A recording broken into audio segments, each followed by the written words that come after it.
नाज़रीन अस्सलाम वालेकुम, मैं हूं इमरान वसीम। नाज़रीन, आज 1 दिसंबर है, दिन है पीर का और साल 2025। प्रोग्राम में सबसे पहले हम बात करेंगे कमांडर ऑफ डिफेंस फोर्सेस के नोटिफिकेशन की कि क्लैरिटी कैसे आई है, और दूसरी जो हमारी ख़बर है वो खैबर पख्तूनख्वा में गवर्नर राज के नफाज के हवाले से है। अगर KPK में गवर्नर राज लगता है तो ये किस नोयत का होगा, किस शिद्दत का होगा, इस पर भी आप नाज़रीन के साथ तफसीलात डिस्कस करेंगे। और इसके अलावा भी कुछ अहम डेवलपमेंट्स हैं, कुछ अहम ख़बरें हैं, उनकी तफसीलात पर भी आगे चल के आप नाज़रीन के साथ हम बात करेंगे। लेकिन प्रोग्राम का आगाज़ करने से पहले आपसे दरख्वास्त के चैनल को सब्सक्राइब कर लें, बेल आइकॉन का बटन प्रेस करें, वीडियो पसंद आए तो इसे लाइक और शेयर ज़रूर कीजिएगा। अभी सबसे पहले बात कर लेते हैं कमांडर ऑफ डिफेंस फोर्सेस के उस नोटिफिकेशन की जिसके इजरा की सोशल मीडिया पे बहुत ज़्यादा बात की जा रही है। अब मैंने तो ये कहा है कि सोशल मीडिया पे बहुत ज़्यादा बात की जा रही है, हालांकि हकीकत ये है कि इस नोटिफिकेशन को लेके सोशल मीडिया पे क्या सराहियाँ की जा रही हैं। क्या सराहियाँ कह लें या प्रोपेगेंडा कह लें या कैंपेन कह लें, लेकिन आप नाज़रीन ये जानते हैं कि जो 27वीं आईनी तरमीम है, इस अमेंडमेंट्स के ज़रिए एक तो आपके सामने है कि वफाकी आईनी अदालत का जो क़याम है वो अमल में लाया गया है, और 14 नवंबर पर जब आईनी अदालत के जो चीफ जस्टिस हैं अमीनुद्दीन खान साहब ने हलफ उठाया, और उसके बाद जो बाकी जजेस थे 6 जजेस ने भी हलफ उठाया, तो पीर के दिन से आईनी अदालत जो है उसका क़याम और आईनी अदालत जो है वो फंक्शनल हो चुकी है। वहाँ पे मुकदमात की समाअत की जा रही है। अब ये मिसाल मैंने आईनी अदालत के लिए इसलिए दी है कि 27वीं आईनी तरमीम के नतीजे में जो CTF का यानी कमांडर ऑफ डिफेंस फोर्सेस का जो नया ओहदा तख्लीक किया गया है या जो बनाया गया है, इसके पैरेलल अगर आप मिसाल देखें कि आईनी अदालत जब बनी, क्या कोई कंपल्शन थी कि आईनी अदालत की जो अमेंडमेंट्स हैं पार्लियामेंट से मंजूर होने के बाद कितने दिन के अंदर वो नोटिफिकेशन जो कि चीफ जस्टिस की तैनाती का था, जो कि आईनी अदालत के जजेस की तैनाती का था, क्या कोई कंपल्शन थी कि आपने 1 दिन के अंदर 2 दिन के अंदर वो नोटिफिकेशन आपने लाजमी जारी करना है? ऐसी कोई कंपल्शन नहीं थी। 14 नवंबर को अमीनुद्दीन खान साहब ने हल्फ ले लिया, 14 नवंबर को बाकी जजेस ने भी हल्फ ले लिया, और जो जज रह गए उन्होंने सैटरडे को और पीर के दिन हल्फ ले लिया, और पीर के दिन से आईनी अदालत ने अपना काम शुरू कर दिया। यहाँ पे नाज़रीन, जो आइन के आर्टिकल 243 में पार्लियामेंट ने जो तरमीम की है, अब उस तरमीम के नतीजे में जो आर्म फोर्सेस का जो फ्रेमवर्क है उसको तब्दील किया गया है। Chairman joint chief of staff committee का जो मनसब था, जो ओहदा था, उसको ख़त्म कर दिया गया है। उसकी जगह पे कमांडर ऑफ डिफेंस फोर्सेस का ओहदा तख्लीक किया गया, ओहदा बनाया गया है। अब उसका नोटिफिकेशन जारी होना है। लेकिन ये जो ओहदा बनाया गया, ये आईनी तरमीम में लिखा गया कि कमांडर ऑफ डिफेंस फोर्सेस और आर्मी चीफ का जो ओहदा है वो दोनों एक साथ चलेंगे, दोनों एक साथ ट्रैवल करेंगे, और इसकी जो मयाद है वो 5 साल की बताई गई है। बताई नहीं गई, कॉन्स्टिट्यूशन में लिख दी गई है, तहरीर कर दी गई है। और आइन के आर्टिकल 243 की इन अमेंडमेंट्स को लेके फिर जो आर्म फोर्सेस के जो एक्ट्स हैं, जो कवानीन हैं, उनमें भी सब्सिक्वेंटली अमेंडमेंट्स की गई ताकि आपस में उनमें हार्मनी हो जाए, उसमें हम आहंगी हो जाए।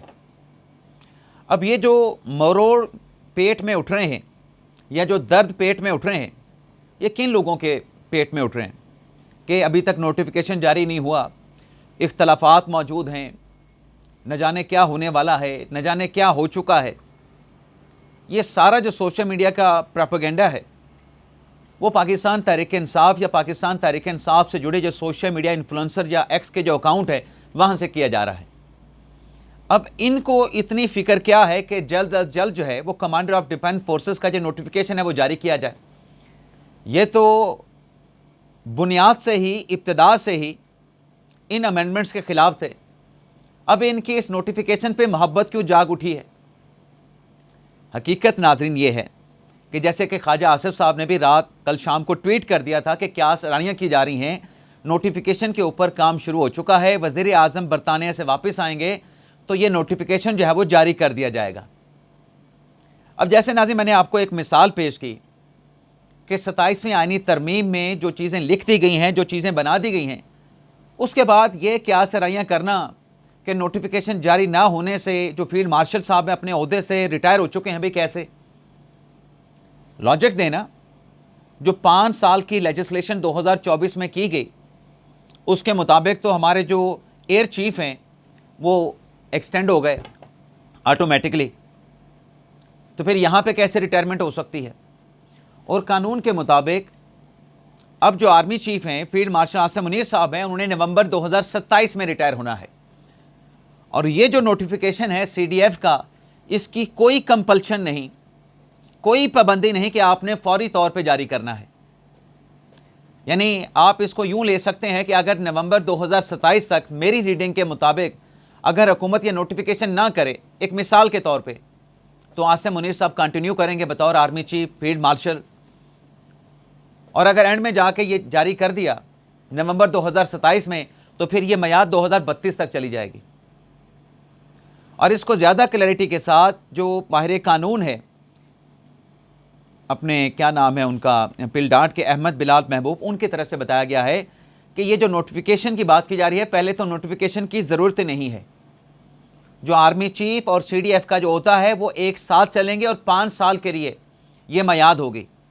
तो आज नहीं तो कल जब भी ये नोटिफिकेशन वज़ीर आज़म ऑफिस की जानिब से जारी किया जाएगा, इस नए ओहदे की जो मियाद है उसका आगाज़ हो जाएगा। तो कोई किस्म का इब्हाम नहीं है। लेकिन चूँकि ये मोहब्बत में नहीं बल्कि बुग़्ज़ मुआविया में या बुग़्ज़ आसिम मुनीर में सोशल मीडिया पे प्रोपेगेंडा किया जा रहा है। कुछ दोस्त जो है वो मेरी उर्दू भी ठीक कराते रहते हैं, लेकिन चूँकि हम आम फहम जो कि हम ज़ुबान बोलते रहते हैं उसी तरीके से हम यहाँ पर भी बात कर रहे होते हैं। बाकी अदायगियों का बहुत सारे अल्फाज का पता होता है, प्रोपेगेंडा, कैंपेन, तो कोई इसमें इबाम नहीं है। नोटिफिकेशन आज नहीं तो कल हो जाएगा। और नोटिफिकेशन के जारी होने के बाद आप अंदाज़ा करें कि जो इस नोटिफिकेशन के लिए सोशल मीडिया पे मरे जा रहे हैं या जो प्रोपेगेंडा कर रहे हैं, कैंपेन चला रहे हैं, फिर उनका क्या बनेगा, उनके पल्ले क्या रहेगा? तो चलें 2 दिन इंतज़ार कर लें, 1 दिन इंतज़ार कर लें, 24 घंटे, 48 घंटे, 72 घंटे, जब भी नोटिफिकेशन होगा ना, आपकी मुकम्मल तसल्ली हो जाएगी। जिनको मतलब मरोड़ उठ रहे हैं उनके पेट में। अब देखना, सुहेल अफरीदी साहब कल प्रेस कॉन्फ्रेंस करते हैं पेशावर में, क्या कहते हैं जी? इमरान खान साहब को 4 नवंबर से आइसोलेशन में रखा गया है और इमरान खान साहब को आइसोलेशन में रखने से, हमारी मुलाकात ना करवाने पे हमें जी शदीद तशवीश है। अच्छा, सवाल जब होता है भाई ये किसने ख़बर दी है कि खान साहब की सेहत ठीक नहीं है या खान साहब की ज़िंदगी से मुतल्लिक़ ख़बर किसने दी है? तो किसकी मिसाल देते हैं जी? आलमी मीडिया।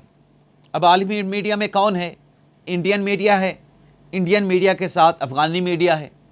अब इन दोनों ममालिक के जो मीडिया हैं उनकी क्या क्रेडिबिलिटी है आलमी सतह पे? मार्का हक के दौरान भी आप देख चुके हैं कि क्या रिपोर्टिंग की थी इंडियन मीडिया ने। जब अफ़गानिस्तान ने पाकिस्तान के साथ छेड़छाड़ की, उस छेड़छाड़ का जो पाकिस्तान ने अफ़गानिस्तान की डिफेक्टो हुकूमत को जो जवाब दिया वो भी आपके सामने है। उस वक्त अफ़गान मीडिया क्या रिपोर्ट कर रहा था, और फिर पाकिस्तान के मीडिया की क्रेडिबिलिटी। मार्का हक के दौरान जो भी पाकिस्तान की मीडिया ने रिपोर्टिंग की, ISPR ने जो प्रेस कॉन्फ्रेंसेस की, जो हक़ाइक़ बताए, क्या दुनिया के किसी मीडिया ने उसको झुटलाया है? मैं एक मिसाल दे रहा हूँ, कोई भी मीडिया, इंटरनेशनल कोई भी मीडिया, दुनिया का कोई भी मुल्क पाकिस्तान के मार्का हक के दौरान बताए गए हक़ाइक़ को झुटला नहीं सका, बल्कि उसको सपोर्ट किया, उसकी इंडोर्समेंट की। इंडियन मीडिया ने जो रिपोर्ट किया उसको किसने इंडोर्स किया, किसने तौसीक की कि लाहौर की बंदरगाह पे इंडियन फोर्सेस ने कब्ज़ा कर लिया, इस्लामाबाद को कन्क्वर कर लिया इंडियन फोर्सेस ने, कराची की बंदरगाह को तबाह बर्बाद कर दिया, मलिया मेट कर दिया। अफ़गान मीडिया, बाबे दोस्ती जो है वो जी तबाह कर दिया गया। किसका तबाह किया? अपना तबाह कर लिया। तो किसके मीडिया की क्रेडिबिलिटी है? अफ़गानिस्तान के या पाकिस्तान के, भारत के या पाकिस्तान के? तो तहरीक इंसाफ तो इंडियन मीडिया के उन झूठी खबरों पे चल रही है कि खान साहब खुदा न खास्ता इस दुनिया में नहीं रहे, जबकि उनकी अपने पार्टी के एलिमेंट गंडापुर साहब कह रहे हैं कि खान साहब अडयाला जेल में बिल्कुल ठीक हैं। उनके सोर्सेज होंगे, वो भी साबिक वज़ीर आला हैं, उनके राब्ते होंगे, उन्होंने पता चला लिया और उन्होंने वीडियो बयान भी जारी कर दिया। लेकिन आपको, जिसे आप उस्ताद कहते हैं अलीमीन गंडापुर के मेरे मौसन हैं, आपको उसकी बात का यकीन नहीं। और उससे बढ़ के रियासत की तरफ से जवाब आ चुका है। अडयाला जेल के इंतज़ामिया बयान दे चुकी है कि खान साहब बिल्कुल ठीक है, लेकिन आपको उसका भी एतबार नहीं। वजह सिर्फ ये है कि ये जो प्रोपेगेंडा हो रहा है, इंडियन मीडिया क्यों कर रहा है, तहरीक इंसाफ उस प्रोपेगेंडे को लेके आगे कंपेन क्यों चला रही है, आपस में नेक्सस क्या है? वो नेक्सस अपनी जगह पे, मकसद सिर्फ एक ही है, एजेंडा सिर्फ एक ही है कि खान साहब से मुलाकात करवाएं। अब खान साहब से मुलाकात का तरीक़ाकार क्या है वो हुकूमती रहनुमा भी बता रहे हैं, अडयाला जेल के इंतज़ामिया ने भी बता दिया है कि ये आपको करना पड़ेगा मुलाकात के लिए। जेल मैनुअल के मुताबिक आपकी मुलाकात हो सकती है, लेकिन अगर सियासी बैंड बाजा, बारात, एहतजाज, धरना होगा तो मुलाकात नहीं होगी। ये साफ हुकूमत ने और अडयाला जेल के इंतज़ामिया ने बता दिया।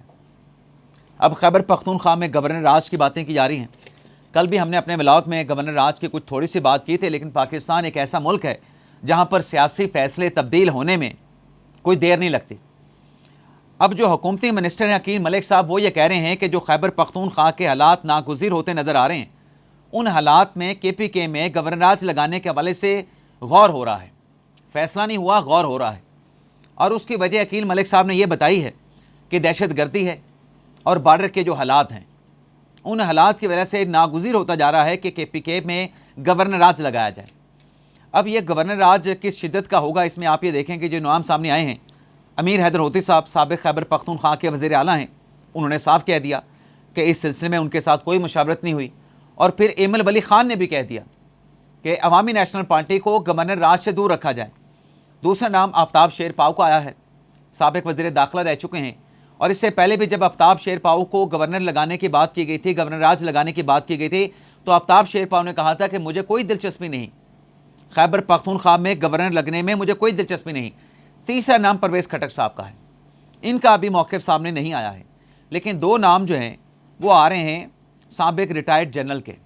एक है लेफ्टिनेंट जनरल खालिद रब्बानी साहब जो कि कोर कमांडर पेशावर रह चुके हैं, और दूसरा नाम है लेफ्टिनेंट जनरल गयूर महमूद साहब जो कि IGFC रह चुके हैं। इन दोनों के नाम आ रहे हैं कि ये हो सकता है कि गवर्नर राज अगर खैबर पख्तूनख्वा में लगा तो ये वहाँ पर गवर्नर जो है इनको लगाया जाएगा। लेकिन अभी तक नाज़रीन, जैसा कि वज़ीर मुमलिकत अकील मलिक साहब ने कहा कि गौर हो रहा है गवर्नर राज लगाने का, लेकिन हतमी तौर पर फैसला नहीं हुआ।